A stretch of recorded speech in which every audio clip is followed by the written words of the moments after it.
हजारदा ही माती,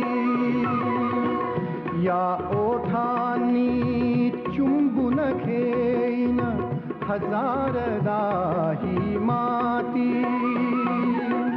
अनंत मरणे झेलून घ्यावी, अनंत मरणे झेलून घ्यावी इथल्या जगण्यासाठी.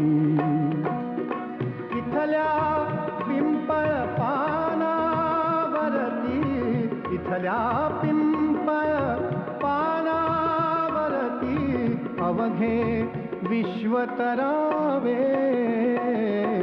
या जन्मावर या जगण्यावर शतदा प्रेम करावे, शतदा प्रेम करावे.